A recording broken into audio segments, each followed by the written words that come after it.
Meus queridos irmãos, minhas queridas irmãs, o Evangelho de hoje é muito propício para esta festa, digamos assim, esse domingo especial, que é o domingo da alegria. É por isso que a igreja aconselha aos sacerdotes que eles podem, é facultativo, não é obrigatório, eles podem, ao invés de usar a cor roxa, usem no dia de hoje a cor rósea. Por quê? Porque já passamos metade da quaresma, já estamos caminhando, a Páscoa já está próxima e a igreja se alegra. Por isso o nome desse domingo, tirado da antífona do início dessa missa, é Letare, Letare Jerusalem, alegra-te Jerusalém, alegria da igreja de ver a conversão dos pecadores. Mas hoje, com esse evangelho, a gente vê uma alegria maior. E que alegria pode ser maior do que a alegria da igreja de ver o pecador se arrepender? É a alegria de Deus. A alegria de Deus de ver nós nos arrependendo. O Evangelho se conclui assim: era preciso festejar e alegrar-nos. Alegria de ver o pecador voltar para casa. Alegria. Então, a grande dificuldade nossa é que nós não entendemos a profundidade da alegria de Deus de ver o pecador se converter, porque nós não fazemos ideia do que seja um pecado. Vamos refletir um pouco sobre isso para a gente entender a alegria de Deus. Sabe por que a gente não entende o que é um pecado? Porque o pecado é uma invenção angélica. Quem inventou o pecado foram os anjos. Antes de Adão e Eva pecarem lá no paraíso, Deus já tinha criado os anjos e os anjos já tinham pecado. Satanás e os seus demônios já tinham cometido pecado. Quando Adão e Eva não tinham pecado nenhum, aparece lá no paraíso quem? A serpente. É sinal de que alguém já tinha pecado, ou seja, já tinha a serpente lá, já tinha Satanás. O pecado foi inventado pelos anjos e nós, seres humanos, não fazemos ideia do que seja o pecado. A gente fica pensando assim: Deus devia dar uma chance para Lúcifer, Deus deveria dar uma chance para os demônios. Meu irmão, minha irmã, acontece o seguinte: os demônios que estão no inferno, e não somente os demônios, os seres humanos também que estão no inferno, mas vamos entender primeiro os demônios. Os demônios que estão no inferno são incapazes, vejam o que eu estou lhe dizendo, incapazes de realizar qualquer ato de amor. Eles odeiam Deus, odeiam a tudo e a todos, e odeiam inclusive a si mesmos. No inferno não existe um único ato de amor. O anjo, quando ele peca, ele fica como que solidificado, fica congelado, ele fica engessado naquela decisão dele, não volta mais atrás. Os anjos bons já decidiram amar Deus e não vão mais voltar atrás, não tem perigo. Não tem perigo do seu anjo da guarda se arrepender, né? E de repente ele não querer mais amar a Deus. Não, os anjos já decidiram, eles estão vendo Deus face a face, eles já se decidiram. Já os demônios, eles se decidiram. E é aqui que vem a coisa. Para nós entendermos o que é o pecado, nós temos que entender que quando nós morremos, no momento da nossa morte, se você estiver em pecado, você se torna, a sua alma, acontece com ela a mesma coisa que acontece com os demônios. Ela fica congelada naquele ódio. O ser humano que está no inferno não é capaz de amar nada e nem ninguém. Deixa eu dar um exemplo cruel. Deus nos livre, Nossa Senhora nos proteja, Deus nos livre de uma desgraça assim, mas faz de conta, vamos supor, uma mãe que foi condenada ao inferno. Durante essa vida aqui, essa mãe era a mãe mais amorosa, mais zelosa, mais cuidadosa, mais carinhosa, mais apegada a seus filhos. A partir do momento que ela morre em pecado mortal, a alma se separa do corpo e a alma se vê nua. A alma vê quem ela é. É por isso que a gente não entende o que é um pecado, porque tem o corpo atrapalhando. Entende? O nosso corpo não vê a nossa alma direito. Para a gente ter acesso à nossa alma, a gente tem que se esforçar, se concentrar. Mas vejam, quando a pessoa morre, a alma se separa do corpo e pronto. Aquela pessoa fica agora tomada pelo ódio. Isso quer dizer o seguinte, que uma mãe no inferno, novamente, Deus nos livre disso acontecer com a nossa mãe, pelo amor de Deus, mas uma mãe no inferno, ela amou os seus filhos aqui na terra, tinha apego com eles.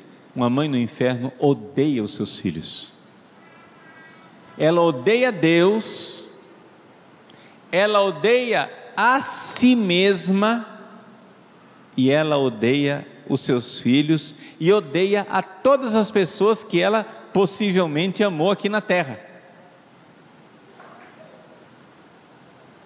O pecado é assim. Isso quer dizer o seguinte, gente: ainda tem tempo, ainda há tempo. Enquanto nós estamos nessa vida, ainda existe tempo de nós nos arrependermos. Nós podemos voltar atrás. Os anjos, eles não têm tempo, eles não voltam mais atrás. Quem ama Deus para sempre, e quem odeia Deus para sempre. Nós, que estamos aqui nessa vida, nós estamos, mal acostumados, porque a gente ama Deus, aí daqui a pouco, pecado mortal, corre para o confessionário, depois ama Deus, comete outro pecado mortal, corre para o confessionário. Ainda tem tempo de se arrepender, e a gente fica habituado achando que vai ser assim sempre. Quando nós morrermos e as nossas almas se separarem do corpo, nós estamos fora do tempo, não tem mais tempo, nós iremos odiar, inclusive a nós mesmos, odiar Deus, odiar a nós e odiar a todos. Estou dizendo isso por quê? Porque nós, como nós estamos agora, quando nós estamos em pecado mortal, a gente não nota isso, mas alguns santos receberam de Deus a graça de notar isso. Santa Teresa d'Ávila, ela recebeu a graça um dia de ver o estado de uma alma em pecado mortal, e ela disse que a alma em pecado mortal é uma coisa insuportável, pior do que um cadáver em decomposição. Um cadáver em decomposição fede, a gente sente repugnância, nojo daquilo. Santa Teresa d'Ávila diz: a alma em pecado mortal é pior. Pior. Por que é tão grave assim? Porque com o pecado mortal, gente, nós viramos as costas para Deus. Com o pecado mortal, nós dizemos: Deus, eu não quero saber de você. Eu sou sua criatura, mas eu não quero obedecer aquilo que é a lei. Eu quero cortar o meu relacionamento com a fonte da vida, que é Ele. E é claro, quando você corta o relacionamento com a fonte da vida, o que acontece? Apodrece. Se você cortar o seu braço, cortou o relacionamento com o seu corpo, o que acontece com esse braço? Apodrece. Se você cortar a circulação sanguínea e cortar o contato da oxigenação do braço, o que acontece? Ele vai apodrecendo. Depois ele gangrena. É assim que acontece com a alma quando ela corta o seu relacionamento com Deus. É por isso que quando um pecador se arrepende,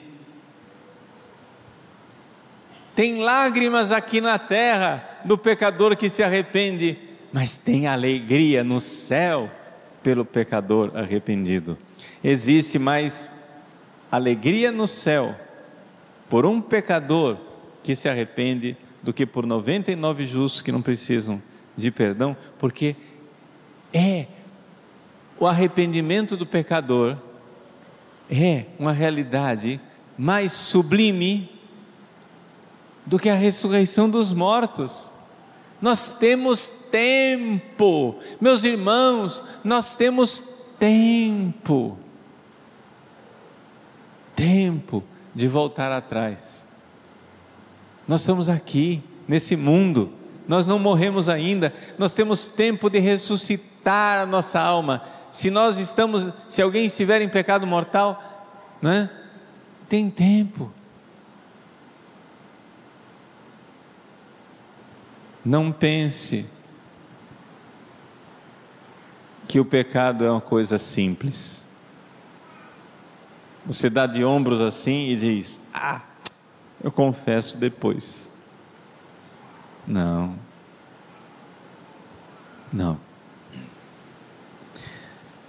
Mas nós temos a alegria de receber o perdão. Então, hoje é o domingo da alegria. Padre, que horror, é domingo da alegria, o senhor falando de inferno, de capeta, de alma apodrecendo, que horror. O senhor não vai falar, isso é alegria? Sim, para a gente entender o grande milagre que acontece numa confissão, o grande milagre que acontece numa pessoa que se arrepende, é alegria no céu. Deus faz festa. Jesus conta a parábola para nos dizer a alegria de Deus, letare, essa é a alegria de Deus, não é a alegria do carnaval. A alegria do carnaval não é alegria nenhuma. A alegria do carnaval, ela se apaga na quarta-feira de cinzas. A alegria da conversão, ela brota para a eternidade. Então, meus irmãos, minhas irmãs, mesmo que você não esteja sentindo a alegria da conversão, creia na alegria de Deus. Creia. Nós não precisamos sentir. Nossos sentimentos são frágeis. De manhã você está se sentindo bem, etc. De tarde, sei lá, você está cansado, etc. Os sentimentos já não aguentam mais. Não precisa sentir nada, você precisa crer. Crer na alegria de Deus. Crer o quanto Deus se alegra de ver a nossa conversão, nosso arrependimento, os nossos atos de amor para com Ele. É preciso festejar e se alegrar, diz Deus, porque o teu irmão estava morto e o tornou a viver. estava perdido e foi encontrado. Vamos então colocar no altar de Deus nossos propósitos, nossa vontade de conversão, nossa decisão.